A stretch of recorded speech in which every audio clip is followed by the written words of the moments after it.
और यह घोसी विधानसभा seat Samajwadi party के ही टिकट पर दारा सिंह चौहान जीते हुए थे। इसका मतलब यह है कि समाजवादी की सीट समाजवादी के ही पास उपचुनाव में रहा। इसमें भाजपा को खोने पाने जैसा कुछ नहीं रहा। भाजपा पहले भी यह सीट खो चुकी थी, आज भी खोई हुई है, लेकिन यह चर्चा में इसलिए है हमने विश्व को युद्ध नहीं बुद्ध दिया। चंदा मामा टूर के नहीं, चंदा मामा दूर के नहीं, चंदा मामा टूर के। जौनपुर के इत्र और मित्र बहुत मशहूर होते हैं। तमाम ऐसे ही जुमलाओं के बीच हमने यह लिखा है हेडिंग में, घोसी जरा रुक कर सोची। यह जो जुमलेबाजी, बात पर बात, राहुल साहुल, मोदी सोदी, ये जो लगाने की परंपरा नेताओं में रही है कि इससे जनता प्रभावित होती है, क्योंकि एक दूसरे से जुड़ा शब्द कहेंगे तो उसमें लय से लय मिलता है। जनता प्रभावित होगी तो हमें वोट देगी। इसीलिए लोगों ने एक जुमला शुरू किया, चंदा मामा दूर के नहीं, चंदा मामा टूर के। बताइए, चंदा पर अभी पहुंचना कितना ख्वाबों सरीखा है आदमियों का पहुंचना। जहां 50 साल पहले रूस अमेरिका ने अपना अंतरिक्ष यान भेज चुका था, उस पर 50 साल बाद हम पहुंचे, अपना एक चंद्रयान भेज दिए, तो लोग कहने लगे चंदा मामा टूर के। मजाक बना लिए हैं, जैसे चंदा मामा पर आज ही आप पहुंच गए या पहुंच जाएंगे। मजाक नहीं है, लेकिन पूरी राजनीति, भारतीय राजनीति मजाक की तरह ही चलती है। हमने विश्व को युद्ध नहीं बुद्ध दिया। आप या हम युद्ध के लायक रहे, युद्ध थोपा गया तो लड़े भी। लेकिन ये जुमला है, जौनपुर के इत्र और मित्र बहुत मशहूर होते हैं, यह भी एक जुमला है। जौनपुर का कौन सा इत्र बहुत मशहूर है और कौन सा जौनपुर का मित्र बहुत मशहूर है, यह पता नहीं है किसी को।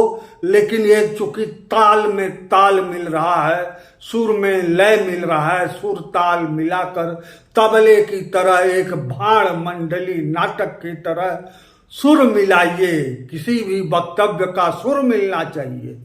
इत्र मित्र सित्र, यह इस तरह की नेताओं के भाषण होते हैं। अब आइए मेरे हेडिंग पर, घोसी उत्तर प्रदेश में घोसी विधानसभा है, उस पर अभी उपचुनाव हुआ, जिसमें समाजवादी पार्टी ने जीत दर्ज किया।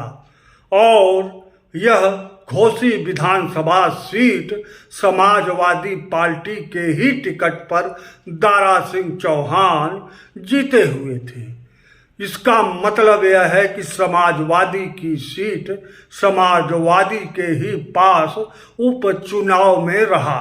इसमें भाजपा को खोने पाने जैसा कुछ नहीं रहा। भाजपा पहले भी यह सीट खो चुकी थी, आज भी खोई हुई है, लेकिन यह चर्चा में इसलिए है क्योंकि भाजपा यानी सत्ता में रहते हुए सोचती है कि हम मंत्रियों, नेताओं, भाषणों, किंवदंतियों के बल पर पूरी जनता को अपने बस में कर लेंगे, जो नहीं हो पाया घोसी में। घोसी का चुनाव इसलिए महत्वपूर्ण है कि अब यह आप मान लीजिए कि जनता लुभावने, वादे, नारे और तमाम तरह के सरकारी प्रचार से उबी हुई है। इसीलिए समाजवादी पार्टी की घोसी में जीत हुई। अगर जनता इन लुभावने नारों, वादों 5 किलो अनाज, गैस सिलेंडर के दाम आदि लेकर प्रभावित होती तो घोसी में समाजवादी पार्टी नहीं जीतती।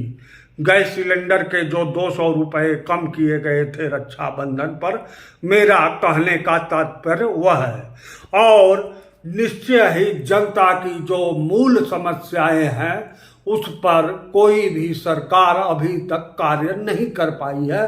आज़ादी के बाद से जिस तरह की सरकार कांग्रेस ने चलाई उसी तरह की सरकार भाजपा चला रही है, कोई आमूल चूल परिवर्तन नहीं ला पाई।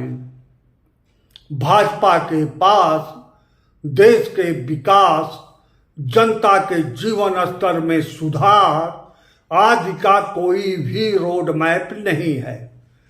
भाजपा का रोड मैप सीधा है, जो शुरू से ये कहते आए थे 370 राम मंदिर, बस वहीं तक सिमट कर रह गए हैं। भाजपा के पास जनता के उत्थान का कोई रोड मैप नहीं है। यह घोसी के उपचुनाव से स्पष्ट हो रहा है कि जनता इस चीज को अब समझ रही है कि भाजपा के पास लुभावने नारों के अलावा कुछ नहीं है। भाजपा के पास पाकिस्तान का विरोध है, उसका एजेंडा उसी पर चलता है, उसी पर चला। 9 साल 10 साल का पूरा भाजपा का शासन पाकिस्तान विरोध और 370 राम मंदिर, अब इंडिया और भारत, इस तरह के तमाम चीज़ों से में ही उलझा रहेगा। और फिर 4 साल अगर भाजपा को 5 साल के लिए मौका मिलेगा तो इन्हीं सब कामों में वह अपना ऊर्जा ज़्यादा खर्च करेगी। बनस्पति देश की जनता का जीवन स्तर ऊपर उठाने के विषय में सोचने का रोड मैप कम से कम भाजपा के पास नहीं है। यह तय हो चुका है इस घोसी उपचुनाव से, क्योंकि जनता इनके प्रचार से, कोई गेरुआ वस्त्र पहनकर योगी जी के नाम पर, इनके बच्चे नहीं हैं, मोदी जी के पास बच्चे नहीं है, पत्नी छोड़ दिए, इन सब नारों के अलावा और कोई भाजपा के पास जनता का जीवन स्तर सुधारने का कोई रोड मैप भाजपा ने प्रस्तुत नहीं कर पाया 10 सालों के अंदर। यह घोसी उपचुनाव बताता है। नहीं तो जहां जातिवाद के नाम पर घोसी में वोट पड़ने वाली धुरी को भाजपा बदल देती, अपने अगर उत्थान वाले मुद्दे पर चलती तो। लेकिन यह तय है, अगर उत्तर प्रदेश में पुनः जातिवादी राजनीति लौटी तो पुनः क्षत्रपों का उदय होगा। हालांकि ओम प्रकाश, संजय निषाद जैसे क्षत्रप और अनुप्रिया पटेल जैसी क्षत्रपा भी अब दगे हुए कारतूस की तरह आने वाले समय में हो सकते हैं। हालांकि घोसी के उपचुनाव का नतीजा यह भी बता रहा है कि उत्तर प्रदेश में जातिवादी राजनीति पुनः लौट सकती है, और जब लौटेगी तो भाजपा निश्चय ही खत्म होगी, लेकिन कांग्रेस का उदय नहीं हो पाएगा। अगर भाजपा सही ढंग से चलती तो निश्चय ही जातिवादी पार्टियों का उदय रुकता और केंद्र की धुरी में, राष्ट्रीय धुरी में कांग्रेस और भाजपा ही रहती। फिलहाल घोसी के उपचुनाव का यह नतीजा निकलता है कि क्षत्रपों का भी समय पुनः आ सकता है। इसीलिए मेरी हेडिंग है, घोसी रुक कर जरा सोची, आपके जुमले की तरह।